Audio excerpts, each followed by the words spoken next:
ಬಯಸಿ ಕೈಬಿಟ್ಟಿತ್ತು. ಹಾಗಾಗಿ ನಾಯಕನ ಹುಡುಕಾಟದಲ್ಲಿ ಲಕ್ನೋ ಸೂಪರ್ ಜೈಂಟ್ಸ್ ತಂಡ ಇತ್ತು. ಈಗ ಬರೋಬ್ಬರಿ ರಿಷಬ್ ಪಂತ್ಗೆ 27 ಕೋಟಿ ರೂಪಾಯಿಯನ್ನ ಕೊಟ್ಟು ಖರೀದಿ ಮಾಡಿದ LSG franchise. Rishabh Pant highest bidding ಆಗಿರುವಂತ ಆಟಗಾರ. ಈಗ ಸಹಜವಾಗಿ ಒಂದು ನಿರೀಕ್ಷೆ ಇತ್ತು ರಿಷಬ್ ಪಂತ್ ಇದಕ್ಕಿಂತಲೂ ಕೂಡ ಹೆಚ್ಚಾಗಿ ಹೋಗ್ತಾರೆ ಅಂತ ಹೇಳಿ. ಬರೋಬ್ಬರಿ ಈಗ 27 ಕೋಟಿ ರೂಪಾಯಿಗೆ ಲಕ್ನೋ ಸೂಪರ್ ಜೈಂಟ್ಸ್ ಪಾಲಾಗಿದ್ದಾರೆ ರಿಷಬ್ ಪಂತ್ ಅವರು.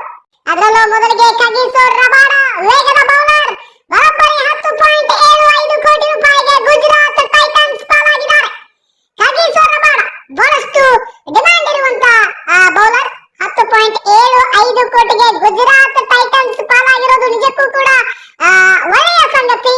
ಏನು ಶ್ರೇಯಸ್ ಅಯ್ಯರ್ ಈತ ಒಳ್ಳೆಯ ಆಟಗಾರ. ಅದರಲ್ಲೂ ಕ್ಯಾಪ್ಟನ್ಸಿ ಗುಣ ಇರುವಂತ ಕೆಲವು ಆಟಗಾರರಲ್ಲಿ ಶ್ರೇಯಸ್ ಅಯ್ಯರ್ ಕೂಡ. ಜೊತೆಗೆ ಕಳೆದ ಬಾರಿ ಕೋಲ್ಕತ್ತಾ ನೈಟ್ ರೈಡರ್ಸ್ ಚಾಂಪಿಯನ್ಸ್ ಆಗಿದ್ರು.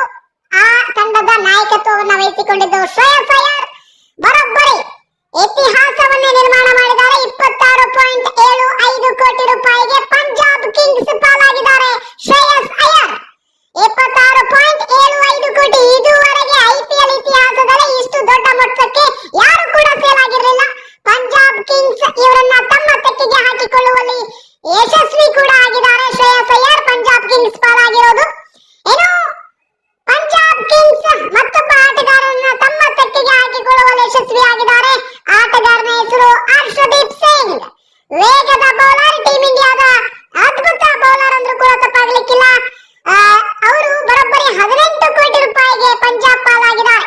ಹರ್ಷದೀಪ್ ಸಿಂಗ್ 18 ಕೋಟಿ ರೂಪಾಯಿಗೆ ಪಂಜಾಬ್ ಕಿಂಗ್ಸ್ ತೆಕ್ಕೆಗೆ ಬಿದ್ದಿದ್ದಾರೆ. ಹರ್ಷದೀಪ್ ಸಿಂಗ್ ಮೇಲೆ ಬಹಳಷ್ಟು ಫ್ರಾಂಚೈಸಿಗಳ ಕಣ್ಣಿತ್ತು. ಆದ್ರೆ ಕೊನೆಗೂ ಹರ್ಷದೀಪ್ ಅವರನ್ನ ತಮ್ಮ ತೆಕ್ಕೆಗೆ ಹಾಕಿಕೊಳ್ಳುವಲ್ಲಿ ಪಂಜಾಬ್ ಕಿಂಗ್ಸ್ ಯಶಸ್ವಿಯಾಗಿದೆ.